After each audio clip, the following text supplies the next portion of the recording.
हरे कृष्णा। आज मैं आपको गीता के 12वें अध्याय के विषय में कुछ विशेष जानकारी देना चाह रहा था। तो मेरे मन में ऐसा विचार आया कि अगर हम गीता का जो 12वां अध्याय है, जिसे हम भक्ति योग कहते हैं, उसको अगर हम पूरी तरह से कंठस्थ कर लें, क्योंकि उसके अंदर सिर्फ 20 श्लोक हैं, तो सबसे कम श्लोक इस 12वें अध्याय के अंदर है और दूसरा है 15वां अध्याय। तो 15वें अध्याय के अंदर भी सिर्फ 20 ही श्लोक हैं। तो इन अध्यायों को हम अच्छी प्रकार से कंठस्थ कर सकते हैं, ऐसा सभी संतों का भी मत है। श्री राम सुखदास जी महाराज, जो हमारे इस पुस्तक के जो रचयिता हैं, ये जीवन संगीत जो पुस्तक के जो रचयिता हैं और जिन्होंने हमें मार्गदर्शन दिया है, उनका भी यही मत है, सभी संतों का यही मत है कि अगर हम गीता का जो 12वां अध्याय है, अगर हम उसको कंठस्थ कर लें तो हमें भगवान कृष्ण में भक्ति अच्छी प्रकार से प्रदान होगी और जो हमारी जो भी इच्छाएं हैं वो सब पूर्ण होगी, भगवान करेंगे और हम अंत में मोक्ष को प्राप्त करेंगे, ऐसा सभी संतों का मानना है। तो मैंने बड़े प्रश्न के साथ आज मैंने इसको आप लोगों के सामने प्रस्तुत करने की कोशिश की है। कुछ संस्कृत में अगर त्रुटियां हो गई हैं तो आप क्षमा कीजिए और मेरा आप सबसे यही अनुरोध है कि 12वां अध्याय गीता का उसको आप कंठस्थ कर लें, उसके ऊपर मनन करें, उसके ऊपर ध्यान करें, चिंतन करें, तो अवश्य हमें भक्ति योग भगवान का प्राप्त होगा। तो मैं कोशिश करता हूँ आपके सामने सुनाने की। अर्जुन वाच एवं सततयुक्ताय भक्ता परिपास्ते ये चाप्यक्षर अव्यक्तम तेषां के योग वित्तमा। श्री भगवान वाच मय्यावेश मनो माम नियुक्तापास्ते श्रद्धा पर्युपेस्तास्ते में युक्तत्मा मता। ये तक्षर अनिर्देश अव्यक्तम परिपास्ते सर्वत्र अचिंतम च कूटस्ध्रम सन्निमेन्द्रियग्राम सर्वत्र बुद्धया ते प्राप्नुवन्ति मामेवा सर्वभूत हितेरता। क्लेशो अधितरस्तशा अव्यक्ता सचेताम अव्यक्ता ही गतिर्दुःखम देहवद्विर्व्याप्ते। ये तो सर्वाणी कर्माणि मयि सन्न्यास मत्परा अनन्येन योगेन मयि ध्यानमुपासते। तेषामहं समुद्धर्ता न संसार सागरात् भवामि रसरात् पार्था मय्यावेश्य चेतां।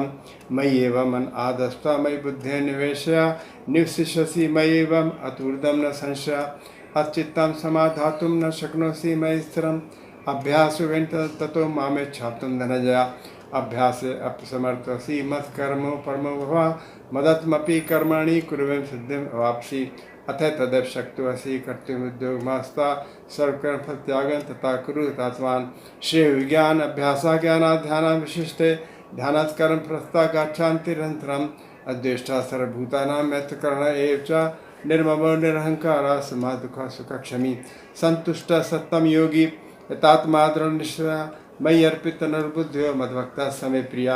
यस्मानुदुस्ते लोको लोकानुदुस्ते च हर्षमर्ष भय दर्गे मुक्तो स मे प्रिया। समपेक्षा सुरक्षा उदासीनो गतविथा सर्वारं परित्यागी यो मद्भक्तः समे प्रिया।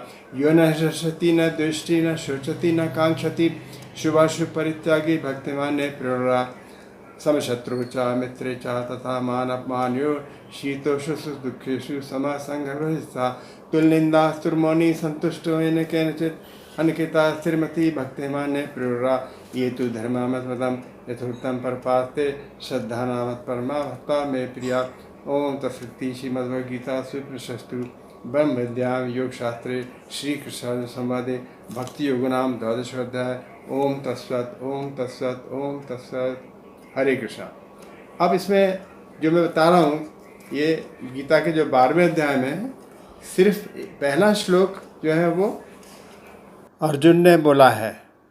अब मैं आपको इस 12वें अध्याय के विषय में कुछ विशेष बातें बता दूं कि इसमें जो 20 श्लोक हैं, पहला श्लोक अर्जुन ने बोला है, भगवान से प्रश्न किया है अर्जुन ने, क्योंकि गीता में श्री कृष्ण सगुण साकार उपासना एवं निर्गुण निराकार उपासना दोनों का ही वर्णन करते हैं।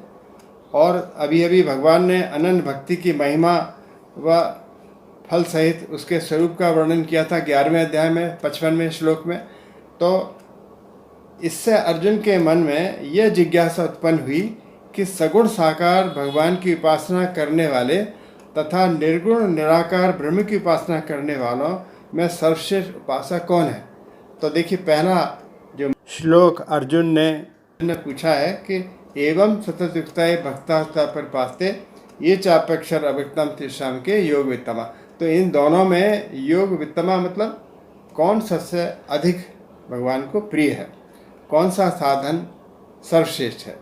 तो भगवान ने अब लगातार उसके बाद 19 श्लोक बोले हैं, और खाली 19 ही नहीं, 19 के अलावा भगवान ने फिर वो 13वें अध्याय में 34 श्लोक बोले हैं और 14वें अध्याय में 20 श्लोक बोले हैं लगातार। यानी टोटल सब मिला के अगर देखा जाए तो 73 श्लोक भगवान लगातार बोलते चले गए हैं, इसी बात के ऊपर जोर देने के लिए कि जो सगुण साकार भगवान का जो रूप है वो सर्वोत्तम है, और निर्गुण निराकार जो रूप है भगवान का उसको भजने वाले भी, हालांकि वो मुझी को प्राप्त होते हैं भगवान कह रहे हैं, लेकिन क्या है कि उसमें शारीरिक कष्ट झेलने पड़ते हैं। तो मैंने आपको आगे क्लिप में दिखाऊंगा कि शारीरिक कष्ट क्या होते हैं, किस तरह के होते हैं, वो सब बातें मैं आगे आपको दिखाने जा रहा हूँ। तो ये भगवान की कृपा से मैंने 12वां अध्याय कंठस्थ कर लिया। आप लोगों से यही प्रार्थना करता हूँ कि सभी साधक, गीता के सभी साधक 12वें अध्याय को कंठस्थ कर लें, और उनसे क्या होगा कि उनके अंदर जो भक्ति योग है वो बहुत अधिक मात्रा में उत्पन्न हो जाएगा और भगवान में पूर्ण श्रद्धा प्राप्त होगी। हरे कृष्णा। हरे कृष्णा। गीता में श्री कृष्ण सगुण साकार उपासना एवं निर्गुण निराकार उपासना दोनों का ही वर्णन करते हैं। इससे अर्जुन के मन में यह जिज्ञासा उत्पन्न हुई कि सगुण साकार भगवान की उपासना करने वाले तथा निर्गुण निराकार ब्रह्म की उपासना करने वालों में सर्वश्रेष्ठ उपासक कौन है। तो इस बात को लेकर परम श्रद्धेय स्वामी श्री राम सुखदास जी महाराज ने इस बात को बहुत आसानी से इस बात को समझाया, वो मैं यहाँ पे आपको समझाने की कोशिश कर रहा हूँ। तो जैसे ये देखिए, ऊपर सगुण है, नीचे है निर्गुण, तो ये दो द्वंद्व हैं, एक दूसरे के विपरीत हैं, और इधर हैं साकार और निराकार। तो क्या बताया स्वामी जी ने कि सगुण के नीचे हम अगर ले जाएं साकार को और निर्गुण के नीचे ले जाएं निराकार को, तो इस तरह दो तरह की साधनाएं हो गई, सगुण साकार और निर्गुण निराकार। तो इन दोनों में श्रेष्ठ साधन कौन सा है, ये अर्जुन के मन में तीव्र इच्छा भगवान के सामने प्रकट की है 12वें अध्याय में, जिसे हम भक्ति योग कहते हैं।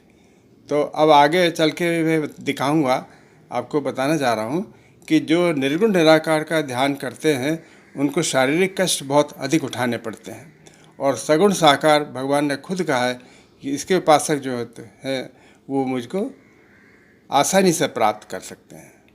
तो देखिए, मैंने यहाँ दिखा दिया आपको, अब मैंने हटा दिया, यहाँ हो गया सगुण साकार।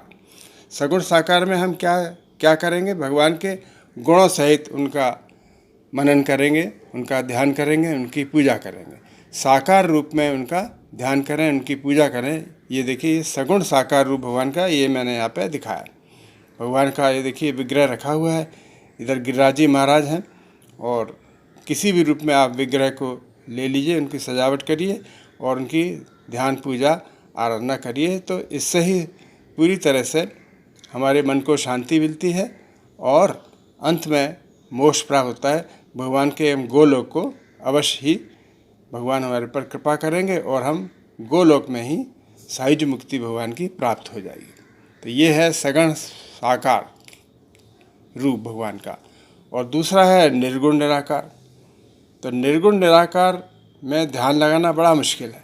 तो स्वामी जी महाराज ने यहाँ 6 बातें बताई हैं, 6 लाभ बताए हैं, मैं आगे चल के आपको बताऊंगा। ये देखिए, सगुण साकार रूप भगवान का इस तरह से हमें दिख रहा है, ये निर्गुण निराकार है। तो निर्गुण निराकार ऐसा समझ लीजिए जैसे काला अंधेरा है, ये मैं दिखा रहा हूँ यहाँ पर आपको निर्गुण निराकार। अब यहाँ आप कहाँ ध्यान लगाएंगे, और ये देखिए जैसे कि बोतल के अंदर मैंने इस धुएँ को बंद कर दिया है और बोतल को मैं हल्का सा दबा रहा हूँ, तो आप देखिए विभिन्न प्रकार की आकृतियाँ बन रही हैं। कभी कभी तो ऐसा लगता है जो अवचेतन माइंड है, अवचेतन जो मस्तिष्क है, उसके अंदर ऐसा लगता है कि जैसे कि सूर्य की किरणों की तरह प्रकाश दिखाई पड़ रहा है। कभी कभी लगता है कि लाल रंग का प्रकाश दिखाई पड़ रहा है। तो लंबे समय के बाद अगर सदगुरु की कृपा है तो आपको कॉस्मिक क्लाउड दिखाई पड़ेंगे, जैसे कि यहाँ पर मैं दिखा रहा हूँ। और आपको अंत में ओम की ध्वनि भी सुनाई पड़ सकती है। और जो ओमकार की जो ध्वनि है वो लगातार कानों में बजती रहती है, ऐसा साधकों को अनुभव होता है। ओम की ये अंतिम ध्वनि मानी जाती है जो बहुत कम साधकों को सुनाई पड़ती है, और कानों में ये लगातार ये आवाज़ गुंजारती रहती है। कभी कभी ऐसा लगता है कि जैसे दो ग्राइंडिंग स्टोन, बड़े पत्थर, जैसे जो पहले आती थी जो आटा चक्की होती थी, उसको घुमाने से जो पत्थरों के बीच में जो आवाज़ होती है, ऐसी आवाज़ भी कई बार सुनाई पड़ती है। और कभी कभी आपको लगेगा कि जैसे कि चांदी की घंटियाँ बज रही हैं, हल्की हल्की चांदी की घंटियाँ बज रही हैं, सिल्वर बेल की आवाज़ भी सुनाई पड़ती है। और आपको ये इस तरह से ये ब्लैक होल जिसे हम बोलते हैं, ऐसे भी आपको कई बार महसूस हो सकता है।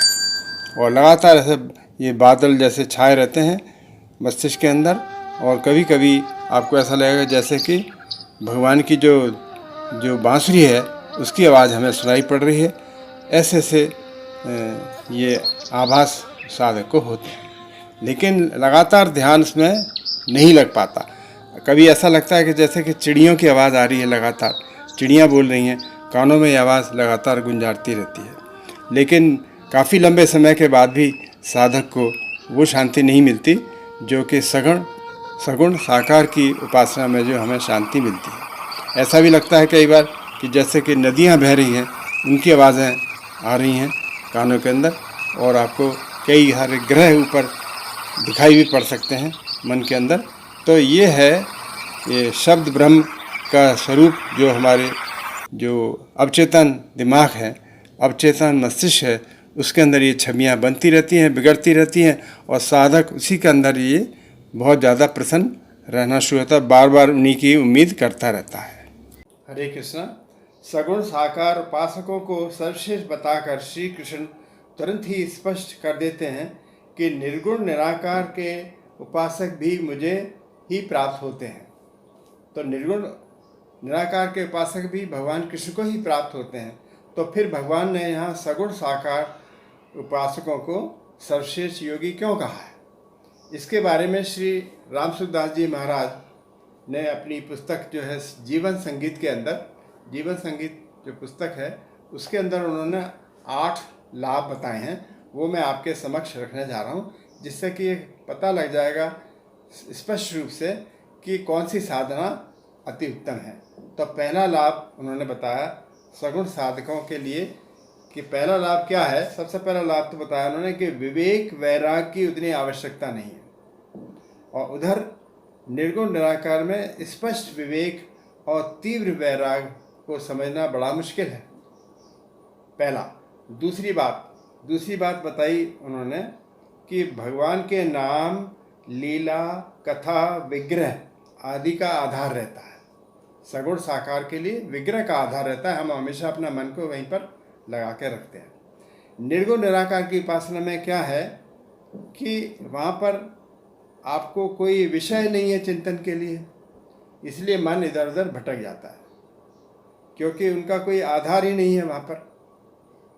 किस आधार पे आपको ध्यान लगाएं, तो ये विषय नहीं मिलता, इसलिए हमारा जो मन है वो भटक जाता है। तीसरी बात श्री रामसुखदास जी महाराज जी ने बताई है कि आधार, आश्रय और बल, 3 चीज़ें, आधार, आश्रय और बल केवल एक भगवान का ही है। सगुण साकार वालों के लिए केवल ये आधार, आश्रय और बल भगवान का ही है, और उधर उसमें क्या है, इन्हें अपने साधन का ही आधार है, अपने साधन का ही आधार है। ये हो गई तीसरी बात। चौथी बात बताई उन्होंने कि मार्जार शरणागति, मार्जार कहते हैं बिल्ली को, इसमें जो शरणागति है वो बिल्ली के बच्चे की तरह है। जैसा आपने देखा होगा कि ये बिल्ली का छोटा सा बच्चा जब पैदा होता है तो माँ उसको गर्दन से पकड़ के अच्छे स्थान पर ले जाती है जहाँ पर वो सुरक्षित रह सके। तो ऐसी शरणागति को हम क्या बोलते हैं, मार्जार शरणागति। तो जो सगुण साकार के जो साधक हैं वो मार्जार शरणागति उनकी होती है। यानी मतलब भगवान बिल्ली के बच्चे की तरह उठा उठा के उसको सुरक्षित स्थान पर ले जाएंगे अगर साधना में गलती हो गई तो। अच्छा, और उधर क्या है, निर्गुण निराकार की उपासना में क्या है, वो जो कहलाती है शरणागति उसे कहते हैं मरकट शरणागति। मरकट मतलब बंदर की तरह शरणागति। तो जैसे बंदरिया का बच्चा, छोटा सा बच्चा क्या करता है, अपनी माँ के ऊपर ही चिपका रहता है। माँ उसको हटा भी देती है तो कई बार छोड़ भी देती है, तो इधर उधर भटक जाता है, फिर वो चिपक जाता है अपनी माँ से। तो ये कहलाती है मरकट शरणागति। तो पहली वाली में आपने देखा, इसमें सगुण साकार की आराधना में क्या है, भगवान आपको खुद बचाते हैं। और उधर क्या है, वहाँ आपको खुद को बचाना पड़ता है बंदर की तरह, क्योंकि ये कहलाती है मरकट शरणागति। यानी जैसे जैसे बंदरिया उसको छोड़ गई अगर तो छोड़ गई, वो इधर उधर बिलखता रहेगा, और अगर मिल गई तो फिर उससे चिपट जाएगा। तो इस तरह की शरणागति कहलाती है। तो ये मुझे चौथा जो जो बिंदु है बड़ा अच्छा लगा। पांचवी बात है, इनको भगवान की प्राप्ति शीघ्र हो जाती है। किनको? जो सगुण साकार के उपासक हैं उनको भगवान की प्राप्ति शीघ्र हो जाती है। और तीन बातें बताई श्री राम सुखदास जी महाराज जी ने। उन्होंने बताया कि जानना, प्रवेश व दर्शन। भगवान को जानना, भगवान में प्रवेश करना और उनके दर्शन हो जाना, ये तीनों चीज़ें एक साथ मिल जाती हैं। ये अपने मन से नहीं कह रहे हैं, ये उन्होंने हर जगह स्पष्ट किया। ये 12वें अध्याय में 7वां श्लोक है, तो हर जगह उन्होंने स्पष्टीकरण किया है।